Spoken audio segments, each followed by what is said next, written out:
नमस्कार दोस्तों, स्वागत है आपका एनएन क्लासेस में। और आज हम यहाँ पर उत्तराखंड वन दरोगा के लिए फिजिक्स का मॉडल पेपर करने जा रहे हैं। 20 प्रश्न हैं, 20 के 20 महत्वपूर्ण हैं और सभी पिछली परीक्षाओं में आ चुके हैं। तो चलिए दोस्तों शुरू करते हैं। पहला प्रश्न है, एक पारसेक बराबर होता है। तो ऑप्शन आपके सामने है।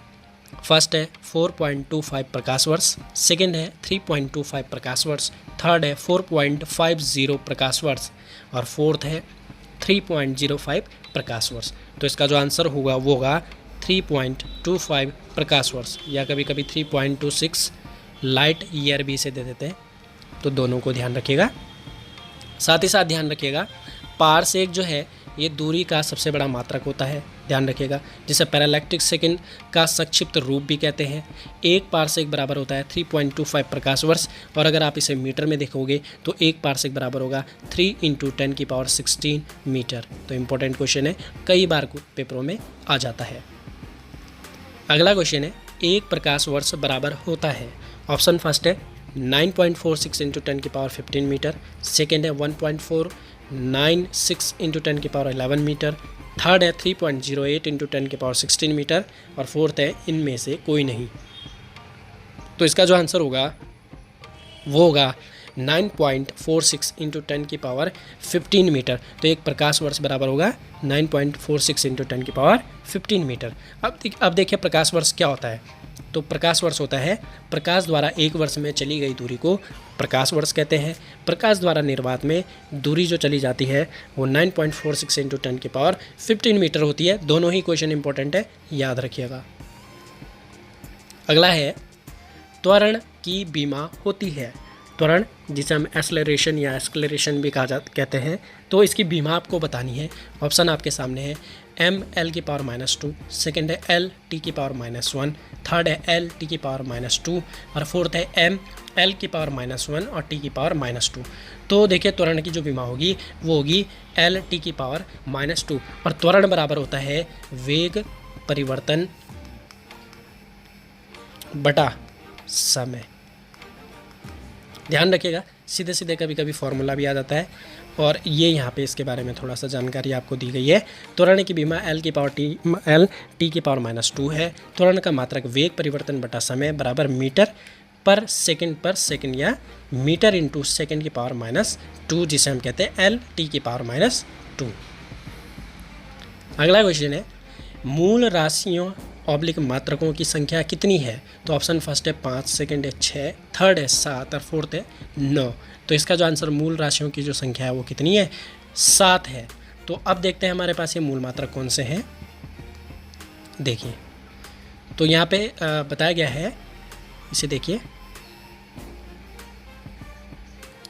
ध्यान रखिएगा, इससे क्वेश्चन अवश्य बनेगा। इसमें 1971 में माप और तौल की अंतर्राष्ट्रीय समिति द्वारा 7 भौतिक राशियों ऑब्लिक मात्रकों को मान्यता प्रदान की गई, जो निम्नलिखित है। तो देखिए 7 मूल मात्रक है। फर्स्ट है लंबाई, सेकंड द्रव्यमान, थर्ड समय, फोर्थ ताप, फिफ्थ है विद्युत धारा, सिक्स्थ है ज्योति तीव्रता और सेवंथ है पदार्थ की मात्रा। और ये इनके मात्रक यहाँ पे दिए गए हैं। साथ ही साथ 2 हमारे पास अन्य मात्रक भी हैं जिन्हें हम लोग पूरक मात्रक कहते हैं। तो इनकी जो संख्या है ये 2 है,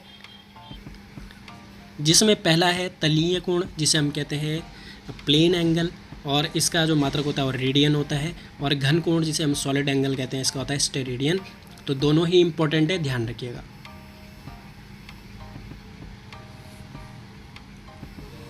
अगला क्वेश्चन है यहाँ पे, वॉशिंग मशीन निम्न सिद्धांत पर कार्य करती है। आपको बताना है वॉशिंग मशीन जो है वो किस सिद्धांत पर कार्य करती है। तो देखिए ऑप्शन फर्स्ट है अपोहन, सेकंड है उत्क्रम परासरण और थर्ड है अपकेंद्रण और फोर्थ है प्रतिक्रम परासरण। तो देखिए जो वॉशिंग मशीन है वो अपकेंद्रण यानी सेंट्रीफ्यूगेशन पर कार्य करती है, सेंट्रीफ्यूगल फोर्स पे कार्य करती है। तो इसको ध्यान रखिएगा। अगला क्वेश्चन है, निम्न में से सदिश राशि नहीं है। निम्न में से सदिश राशि नहीं है। तो देखिए ऑप्शन फर्स्ट है विस्थापन, सेकंड वेग, थर्ड है बल और फोर्थ है आयतन। यानी कि आपको बतानी है कि इनमें से कौन सी अदिश राशि है। तो देखिए पहले दोनों में फ़र्क समझिए। सदिश राशि ऐसी राशि होगी जिसके लिए आपको क्या चाहिए, डायरेक्शन भी चाहिए प्लस आपको क्वांटिटी भी चाहिए यानी परिमाण। और अदिश राशि होती है जिसमें आपको सिर्फ और सिर्फ क्वांटिटी चाहिए होती है, डायरेक्शन की आवश्यकता नहीं होती। तो इनमें से आयतन एक ऐसी राशि है जिसके लिए आपको सिर्फ क्वांटिटी चाहिए, तो यह एक अदिश राशि होगी। अगला है बहती हुई हवा में ऊर्जा होती है। तो ऑप्शन फर्स्ट है स्थितिज ऊर्जा, सेकंड है गतिज ऊर्जा, थर्ड है विद्युत ऊर्जा और फोर्थ है दोनों, यानी ए एवं बी दोनों। तो इसका जो आंसर होगा वो क्या होगा, गतिज ऊर्जा। तो बहती हुई हवा में गतिज ऊर्जा होती है, तो इसको ध्यान रखिएगा। जैसे बहता हुआ नदी का जल होता है, इसमें भी गतिज ऊर्जा होती है, जबकि जो डैम वाला पानी होता है, वो जो एकत्रित जल होता है, उसमें स्थितिज ऊर्जा होती है। और स्प्रिंग में भी स्थितिज ऊर्जा होती है, खींची हुई स्प्रिंग में, तो ध्यान रखिएगा। अगला है त्वरण ज्ञात करने का सही सूत्र है। तो ऑप्शन आपके सामने है, आपको बताना है। अगर आपको एक्सेलरेशन ज्ञात करना है तो आपको कौन सा फार्मूला इसमें से यूज करना होगा। तो इस त्वरण ज्ञात करने के लिए आपको फार्मूला चाहिए a = v - u/t, जहाँ पे v वेलोसिटी होगा, u होगा प्रारंभिक वेग और t होगा समय। अगले क्वेश्चन पे पहुँचते हैं। देखिए, कोई वस्तु ऊपर से नीचे की ओर गिराई जा रही है तो उसके भार में क्या परिवर्तन होगा, आपको बताना है। अगर कोई वस्तु गिराई जा रही है ऊपर से तो उसके भार में क्या परिवर्तन होगा। तो फर्स्ट है शून्य रहेगा, सेकंड है अपरिवर्तित रहेगा, थर्ड है परिवर्तनशील रहेगा, फोर्थ है इनमें से कोई नहीं। तो इसका आंसर होगा अपरिवर्तित रहेगा। इम्पोर्टेंट क्वेश्चन है। अगला है किसी पिंड का भार। अब आपको बताना है कि पिंड का भार जो है उसमें क्या चेंजेस आते हैं। फर्स्ट है पृथ्वी तल पर हर जगह समान होगा, सेकंड है ध्रुवों पर सर्वाधिक होगा, थर्ड है ध्रुवों पर न्यूनतम होगा, फोर्थ है विषुवत रेखा पर सर्वाधिक होगा। तो देखिए, ये हमारी अर्थ है, ये इसके पोलर हो गए और ये हो गई विषुवत रेखा 0 डिग्री इक्वेटर। तो अब आपको बताना है कि जो पिंड का भार है वो इन चारों में से कौन सी चीज़ यहाँ पे सही है। तो देखिए, इसका आंसर होगा बी, ध्रुवों पर सर्वाधिक होगा, यानी जो पोलर है नॉर्थ और साउथ पोल, यहाँ पे किसी भी पिंड का भार जो है वो सर्वाधिक होगा। तो ध्यान रखिए इसे। अगला क्वेश्चन है, एक ऊंची इमारत से एक गेंद को 7.8 मीटर प्रति सेकंड के समान त्वरण से गिराया जाता है। 3 सेकंड बाद उसका वेग क्या होगा, यानी v आपको ज्ञात करना है। और देखिए, v बराबर होता है u + a t। तो v आपको ज्ञात करना है, प्रारंभिक वेग यहाँ पे 0 होगा, एक्सेलरेशन यहाँ पे दे रखा है 7.8 और t कितना दे रखा है, समय 3। अब इन दोनों को गुणा कर दीजिए, कितना हो जाएगा, 8 हो जाएगा 24 और 7 21 और 2 23 और एक संख्या के बाद जो है दशमलव है, तो आपका आंसर होगा 23.4 मीटर पर सेकंड। तो इस फॉर्मूले को याद रखिएगा आप इस ऐसे क्वेश्चन निकालने के लिए। अगला क्वेश्चन है, यदि पृथ्वी का गुरुत्वाकर्षण बल अचानक लुप्त हो जाए तो क्या होगा, यानी कि अगर g गायब हो जाए, शून्य हो जाए, लुप्त हो जाए तो क्या होगा। तो देखिए, W बराबर होता है m × g, यानी भार बराबर होता है द्रव्यमान गुणा गुरुत्वाकर्षण यानी g। अब ये बोल रहे हैं कि भाई जो g है वो 0 हो गया तो क्या होगा।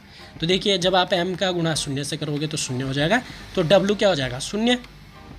तो यहाँ पे जो आंसर होगा आपका चारों में से वो होगा वस्तु का भार 0 हो जाएगा परंतु द्रव्यमान वही रहेगा, यानी ए आंसर इसका सही होगा। वस्तु का भार क्या हो जाएगा, W आपने देखा 0 हो गया और m आपका वही रहेगा जो पहले से है। ठीक है, तो अब अगले क्वेश्चन पे पहुंच जाते हैं। अगला क्वेश्चन है, किसी लोलक की कालावधि क्या होती है, यानी कि किस पे निर्भर करती है, जिसे हम पेंडुलम भी कहते हैं, जो घड़ी के नीचे भी लगा होता है। तो आपको बताना है कि किसी लोलक की कालावधि। तो ऑप्शन फर्स्ट है द्रव्यमान पर निर्भर करती है, सेकंड है लंबाई पर निर्भर करती है, थर्ड है समय पर निर्भर करती है और फोर्थ है तापमान पर निर्भर करती है। तो इसका जो आंसर होगा वो होगा लंबाई पर निर्भर करती है। तो ध्यान रखिएगा, किसी भी लोलक की कालावधि यानी उसका आवर्तकाल जो है उसकी लंबाई पर निर्भर करेगा। किस पे निर्भर करेगा, लंबाई पे। अगला क्वेश्चन है, चंद्रमा पर वायुमंडल की अनुपस्थिति का कारण क्या है।